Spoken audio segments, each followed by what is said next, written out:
Hello, my Minder patrons. How's everybody today?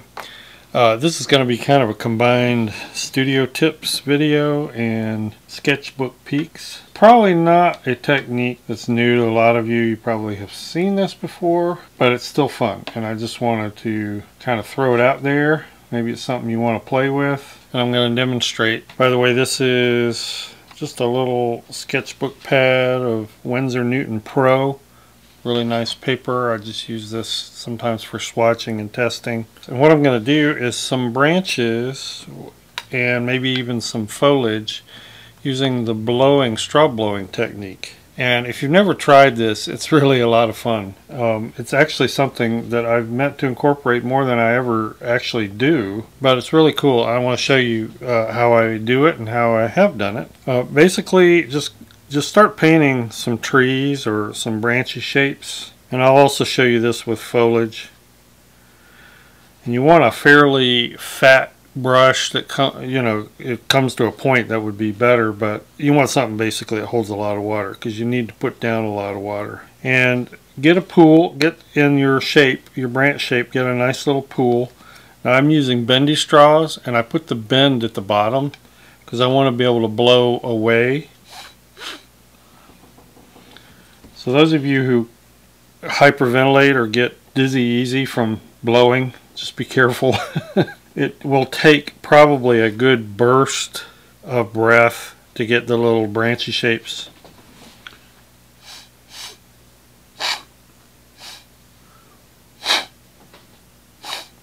You can see I'm blowing fairly hard, but you get really cool organic shapes. And if you want to get more in a particular area, just while this is all wet, just dab more paint until you get a nice little bead. And see, I can get even some little intricate. That's really awesome, isn't it? And if you want some going down the other direction, maybe I'm going to refill that little area. Just give it a little burst. Isn't that cool? There are some artists out there that this is like a staple part of their technique. It's really kind of neat. Alright, so now I'm just going to do a little sort of a shrubby shape here. The key is you got to have a lot of paint. And once you blow it out, it actually diminishes the amount of paint. So you really need a pool there. And I'm just melding all kind of colors here. I'm going to get myself a nice pool. And you want to blow right where you have the most paint.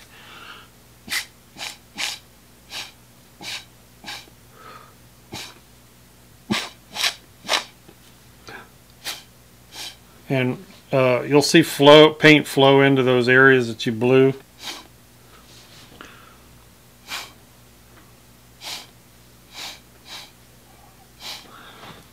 And just let whatever happens happen, you know. This is great for spontaneous painting.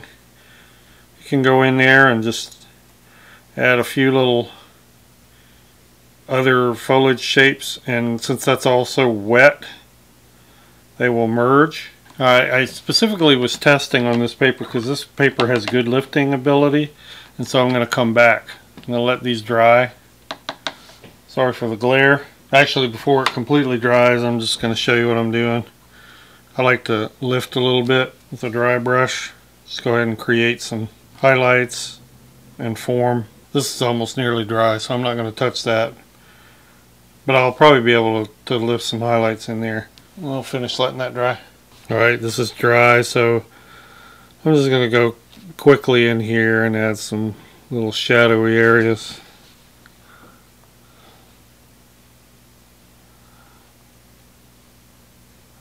And then, you know, you've provided yourself with a nice, neat little base, expressive little base to do some detailing on.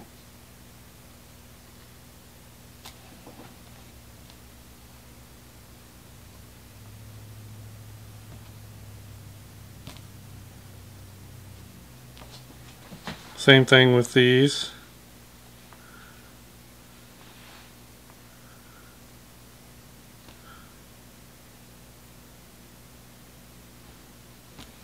Add a few neat little shadows. If you want to embellish these, detail these a little further, you can do that.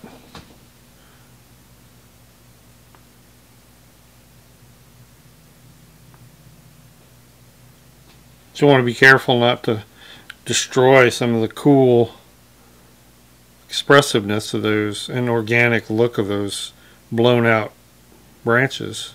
I'm just using a little rigger here. This is a silver brush. It's called an Ultra Mini.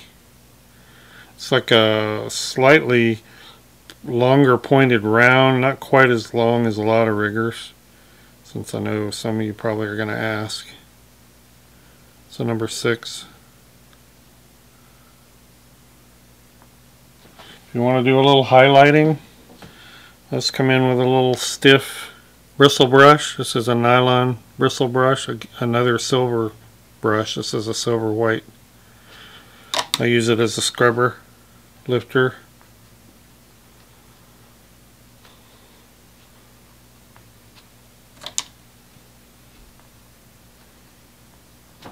Don't really need a lot of lifting over here, but you can do the same thing over here. We'll pull some highlights in that way. This is a great lifting paper. If you haven't tried Winsor Newton Pro and you're looking to try a new paper, this is a good one. Lifts easier than Arches. Or if you really want to get some bright highlights in there, let's bring in, I'm trying out this new Posca pen I just reviewed.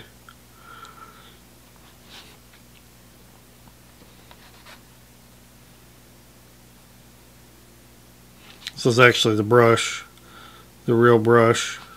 With these really warm colors though, this brush, the white, is a very cold white. So I know I'm probably going to want to glaze over these. But you can get some real light highlighting on here. Just up to you. Make these branches twist and turn and do all kind of neat things. I don't normally like using white to highlight foliage, but since this is just a sketch and a test, we're going to do it anyway. Would like to put down a good bit of this Posca pen here and see how it glazes over, because I'm going to want to glaze over this so it doesn't look so unnatural. It's the one reason I guess there's so many purists in watercolor when it comes to white, is because it's hard to hide and it looks like you used white. And I guess the purists, in some cases that's okay, you know. For me, is knowing, oh, he used white there. But I guess a lot of purists don't like that. I like to hide it though as much as I can. And I don't know if it's showing on this video or not, but you can tell it's a cold bluish white. Titanium white just is. So that's enough. And it dries almost instantly. And sometimes you can just pick up the color around the white and that'll become your glaze. Just loosens up enough to go over the top of that and change the color of that white to something warmer. And you still have your highlighting. Yeah, that glazes over really well. And you can tell I used an opaque paint, but so what? I like being a purist. Sometimes just because I love the look of watercolor. It's just a personal like. But I don't do it because I think there's some rule, you know, or I'm less proud as a watercolorist. I've actually seen comments that from people that, oh, you know, this is just the way it's done. This is the way, you're not a true watercolorist if you're using white. They don't know what they're talking about. That's fine if that's the way they want to handle their art. If I'm a good painter, I'm a good painter because I'm a good painter. Using white does not make you a better painter. But see, I have not put any paint in my brush, so I'm glazing over those highlights. I'm still getting a highlight effect, but I'm changing those highlights to look like the colors that I painted it. Alright, so there's something you can try and have some fun with in your next landscape or to do some little studies on. Just lends a really nice, cool, expressive, organic feel to things where you need branches and sticky things. Thanks everybody. We'll see you in the next video.